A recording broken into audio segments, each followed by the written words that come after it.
what is up, guys? It is esports content entertainment coming at you guys with another video here today. And in today's video, I'm going to be commenting on a new Travis Gafford video titled Latest TGI 2023 LCS Roster Projection. So you guys liked when I did this the last time, so I thought to myself, hey, Travis Gafford just uploaded a new video talking about the 2023 LCS roster projections. So yeah, let's just commentate over it. All right, let's get right into it. Hopefully his jokes are a lot better than the last time. His jokes are fucking dry. All right, we're going to do this really quick. I am back from traveling in Salt Lake City. Nice to meet a bunch of you guys at MTG Summit and Dragonsteel. I got to interview someone really cool while I was out there. So we'll have a very non-esports related interview hitting the channel soon. Please support it if you want to support me and the things I'm passionate about. But we now have our next updated roster projections. We're just, a couple days out from free agency officially kicking off on Tuesday. And I think I know almost all the teams. Okay. Now, this is the thing here, guys. He was just saying how he got a good interview with someone that he, wanted to get an interview with. I would love to interview a Bella Danger and then ask her, how was it like taking those big black cocks in her bright pink pussy? With either 90 or 50% confidence levels. C9's roster, I think, has been pretty much publicly known because C9's roster is Fudge, Blabber, the new guy Diplex, Berserker, and Sven. Yeah, because Jack went to Berserker and he said he asked him, hey, do you want to keep Sven or would you like to look for someone else? You know, because Sven played really bad and he's not really a support. But Jack was like, no, Berserker wanted Sven. He sees a lot of potential in him. So Cloud9's roster is pretty much the only one that we know is confirmed, done. And then we just got the news of Dignitas's roster being finished too. So it's just the other rosters that need to get, figured out. Quick shout out to Alienware for sponsoring this video. You can check out their stuff at the link right there that I'm pointing at. And doing so actually really supports the channel because we get a portion of that. They've got Black Friday sales coming up. So no shit, a fucking company having Black Friday sales. During Black Friday. Go figure, right? The way that's going to work is I am going to show you stuff that is a green, yellow, or I call tan. I don't know what to call it. Anyway, that's 90% confidence, 50% confidence, 10% confidence. People who followed this channel for a long time know the way this works. But just as a quick recap, nothing can be locked until the 22nd because that's when contracts start to get signed. Things can still change. Last year, things changed very last minute with one of Yeah, the 22nd is going to be a Tuesday. Usually it falls on a Monday. Usually it's always been a Monday, but this year it's a Tuesday. So, yeah. So, things can still change, but Tuesday is the day where you're actually going to see, ink to paper, the teams. And that's why I would never have 100% confidence until something is locked or contract has been done. But, yeah, let's dive in. First off, C9. Not too many changes here. I think most people know what this roster is supposed to look like already. Fudge, Blabber, Diplex, Berserker, Sven.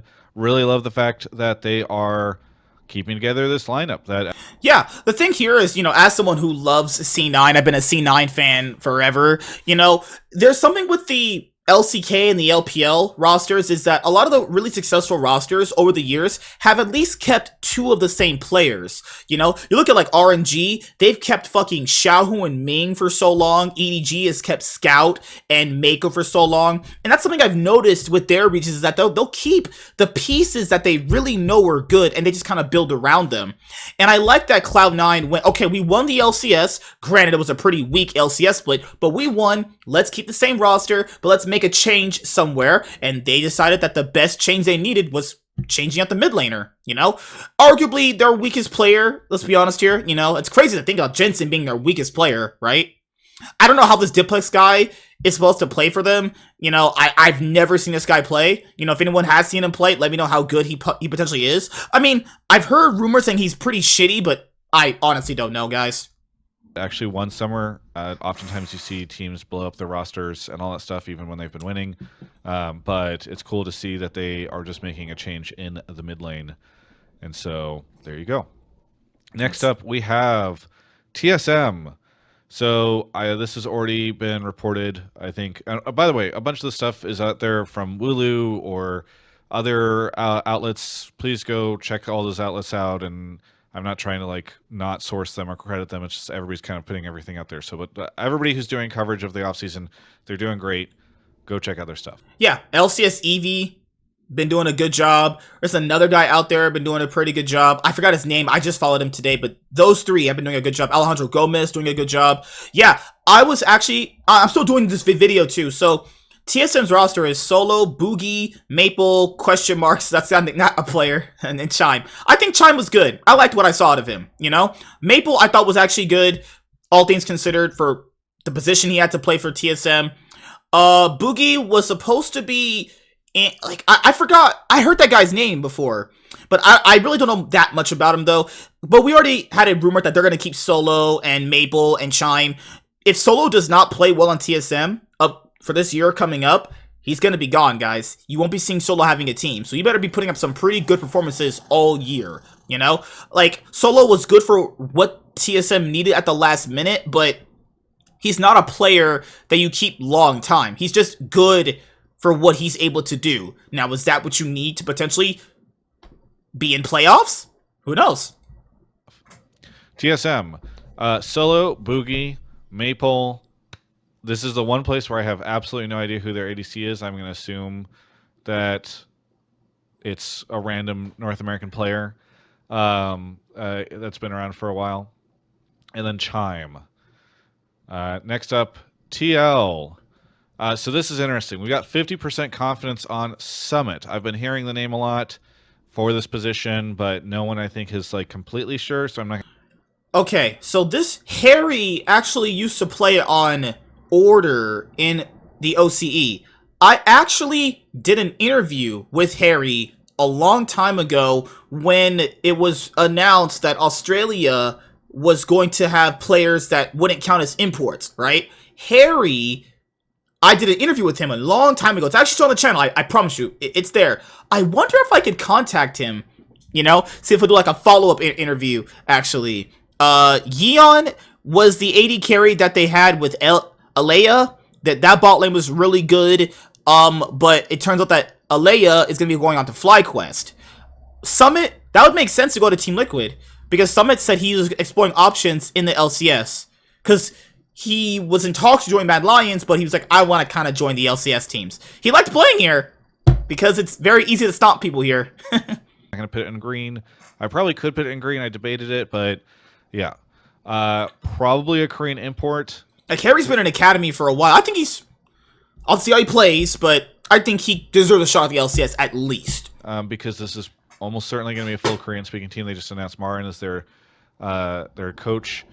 Harry, Yan, and Core JJ in the mid ADC and support positions. So we'll see. It would be crazy to see Summit back in the league. I mean, at least he'd boomerang back into the LCS. And we'll see if he can stick around longer than a split this time if this does end up happening. But yeah, that would be your Korean-speaking roster that I alluded to in my predictions video. Next up, EG. So... Oh, hell! What the fuck? That roster looks pretty good. Ssumday, who looked pretty good in the LCS.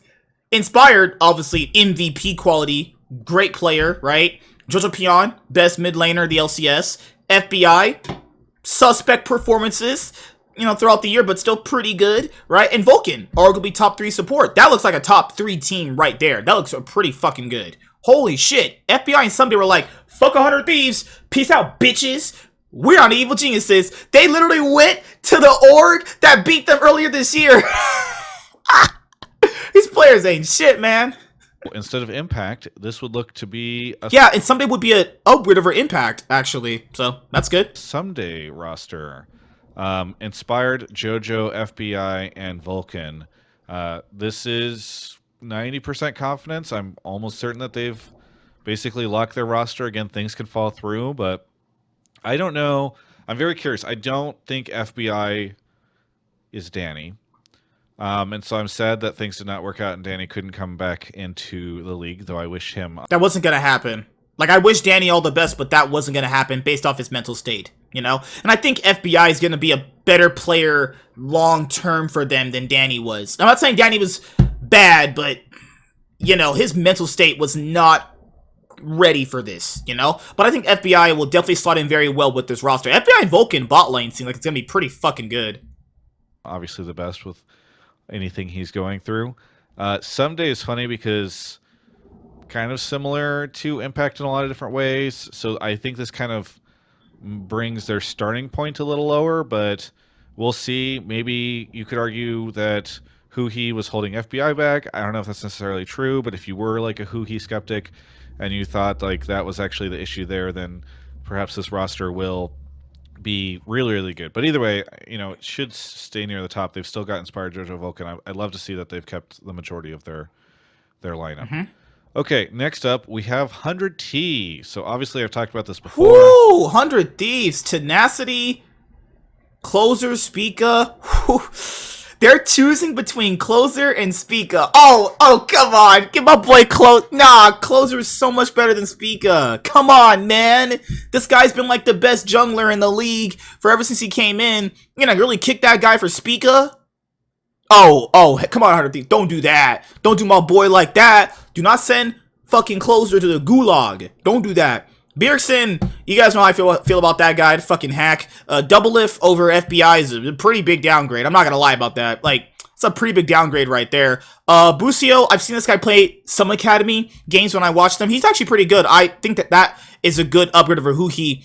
I've not ever seen Tenacity play. But the thing here, remember how people were hyping up Kenvi and he came into the league and was complete dog shit? I hope that is not the same thing with Tenacity. You know, if people have this tendency to overhype these Academy players and they come in and it's kind of garbage. But I would keep Closer over Spica. If you're any day, I will take Closer over Spica any day. Any day. Bjergsen's not really an upgrade over Abadage. The only place he's an upgrade is like maybe his mental fortitude. But other than that, nah, this is considerably 2 downgrades in their most valuable positions. But it's an upgrade in their synergy, if that makes sense. But who knows? Double and Bjergsen would just be leading the team anyway, so it doesn't really fucking matter. Closer and Bjergsen would probably have really bad synergy. So maybe Spica would be better for Bjergsen. I don't know. But I think the double lift thing is basically agreed to. And Bjergsen would be there as well.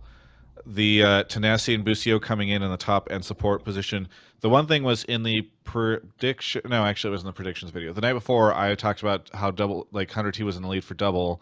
I think it's probably going to be Closer instead of Spica. I think it'll be one of the two of them. But from what I understand, Spica got a much better offer from another team that we will talk about later, and so it's been kind of uncertain. But if I was a betting man, I would put money on it being Closer. I'm just going to keep them both in there for right now because who knows what's going to happen.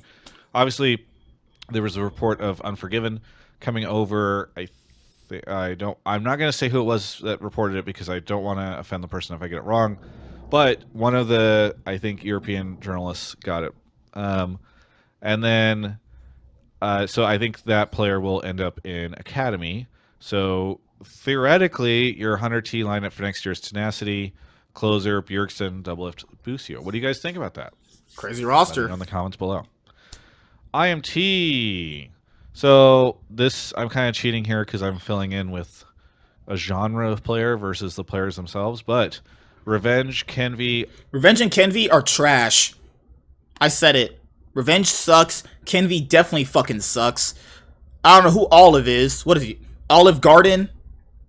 Random NA player. Yeah, Olive, no longer at Golden Guardians, will almost certainly be starting as the mid laner on this team. And then I think they're going to go with NA player for ADC. I don't know which one.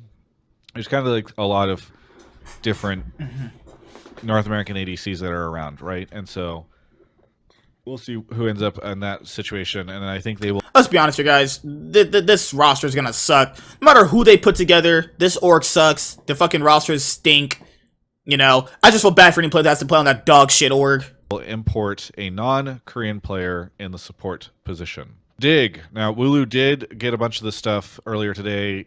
Yeah, this roster is already confirmed. Armut, Centauran, Jensen, Spawn, Ignar. I think people are slightly overrating this roster. I think it'll be a maybe 5th to 6th place roster.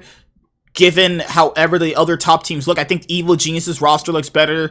I think potentially Hunter's roster could be better. That is all based on potential.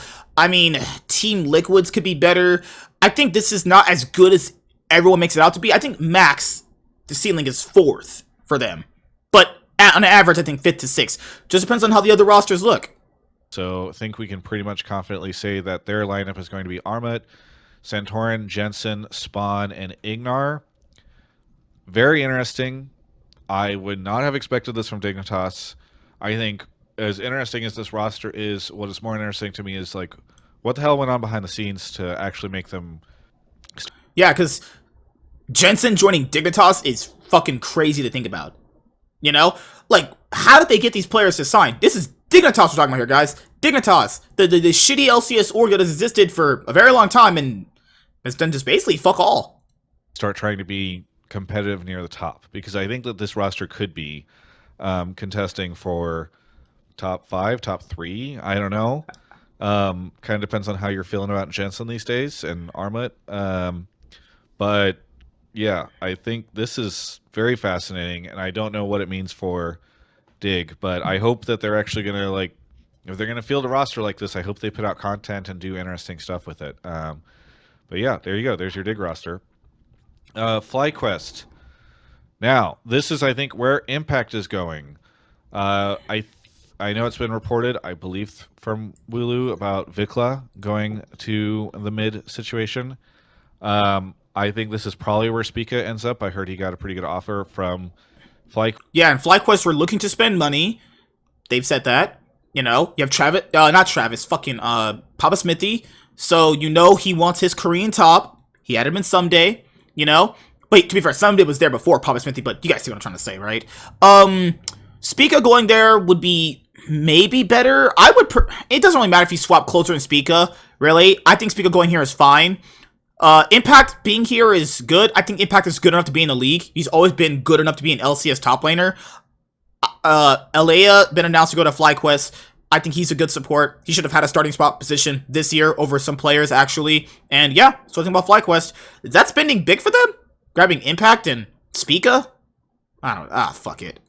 Quest, and then I believe they will import an ADC. That's like at the lowest levels of I have like 10% confidence. I just assume that's what they're doing there, because they would have an open spot, because Isla should be their support player. So that's what we're looking at there. FICO's pretty interesting as well. Golden Guardians. All right.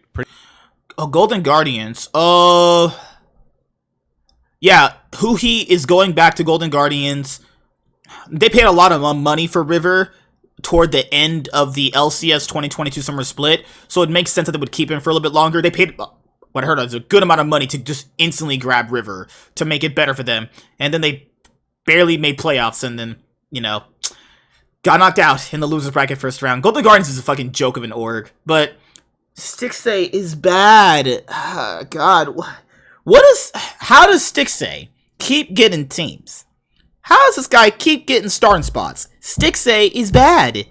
Huhi was at best like a top 4 support, right? But he didn't play like a top 4 support, you know, during the ending of this past split, nor at Worlds. But I guess for LCS standards, it's going to be fine. Him going back to Golden Guardians. Okay, Licorice. I still have faith in Licorice. He's now a middle of the pack top laner. We'll just have to see how it goes. Gory, who's on PSG Town. I remember who Gory is. I don't know. This looks like a fucking jank roster. Pretty confident that this roster is basically locked. Licorice, River, Gory. Now, go look up Gory. He's a LCK player who did get player of the split at one point in time, and then went to FPX and was most recently playing on PSG Talon, I believe. Yeah, I remember he was playing on FPX. Yep, I'm this guy. Mm-hmm. So I think that the connection with River is probably where that ended up becoming a thing. Stixay still surviving in the LCS. And then Huhi. So Huhi making a return to the Golden Guardians through this situation. And I think the sort of Stixay Huhi reunion is probably a reason why this bot lane exists. I'm sure, you know, people will have opinions. Put them in the comments. Finally, CLG. So I might have gotten one of my predictions wrong for my prediction video, which was I thought that CLG was going to change their roster. I think part of the reason why that was the case was because I believe they were exploring Spica and Closer in the jungle position whenever they were both up. Oh, and maybe Santorin too. And then those three players ended up kind of getting locked in elsewhere, presumably, like because we most likely I think Spica's going to end up at FlyQuest and Closer will stay at 100T, and so that means that they probably stick with contracts because I don't see an obvious other situation for them. So they might run the full 5 back, and then I think that's good for them. I mean, that core of players was pretty surprising, all things considered. I think if they had, running that back is fine. I agree with this. This is fine. They almost beat Team Liquid, so I mean, how bad could they really be? I liked Luger. I liked the Pal Fox's showing. Dokla pretty much choked it toward the latter end of the split, but I like this core of players. I think this is the better route for them if they want to stay competitive in the league. We will. People who don't watch these videos will never know that there was like a chance of something else happening, but we'll see if that ends up happening. I only have it as a 50% chance right now on contracts because I don't know. Maybe they decided they don't want to do stuff with contracts and they find like another up and coming jungler or something. I don't know who that would be. Admittedly, I don't pay enough attention to some of the Salt League to know who they could grab if they want to do that. But regardless, this is the full lineup of teams. We've now done all 10 in this. I think some interesting questions here is what happens with Dig? How competitive can they be? Where does Reaper go? Because Reaper has had a lot of success as a coach, and I thought there was a pretty good chance that Reaper would end up over at Team Liquid. It sounds like they just announced Marin, so who knows? I don't know. Either way, we'll continue. I mean, Reaper's too good as a coach not to get picked up. I mean, it'd be crazy if he wasn't coaching this upcoming LCS 2023 spring split, right? Continue to do content as we get closer to free agency. Thanks so much to Alienware for sponsoring this video. Please check them out. They've got Black Friday deals going, blah, blah, blah. Click the link in the description below if you... Alright, you can click my fucking pussy in your mouth, bitch. Okay, those are some really interesting rosters. The most interesting roster would be, like, 100 Thieves' roster, Evil Genius' roster, and Dignitas' roster. Like, Immortals and Golden Guardians rosters, let's be honest here, they're gonna be most likely competing for, like, fucking 8th anyway. It really doesn't matter. Maybe TSM's roster does too. I don't have too much faith in TSM's either, but then again, we'll just have to kind of find out how these guys really play. These rosters look pretty exciting. I actually have the other videos I would drop for you guys. The last portion of news videos that I'm actually going to be dropping for you guys is going to be all putting it together, so that would be a whole lot more easier to consume, because these later players, one of the players in this upcoming video, I don't know too much about, so I'll just talk about it, as with what I already genuinely know. But that is pretty much it. Yeah, what do you guys think about these projected rosters right now? EG's roster is looking pretty scary right there. Dig's some potential, given the field of rosters that might be in the LCS. Team Liquid's isn't what I thought it would be, but yeah, Ruler not coming to the LCS, not gonna happen. He kind of wants to win, and LCS is dog shit and doesn't provide any wins. LCS only provides L's, which is what we always take at Worlds anyway. So yeah, I will see you guys later. Like, comment, and subscribe. Most of all, enjoy. I am MSK, and this is Esports Content Entertainment, your one place for esports content. Alright guys, deuces.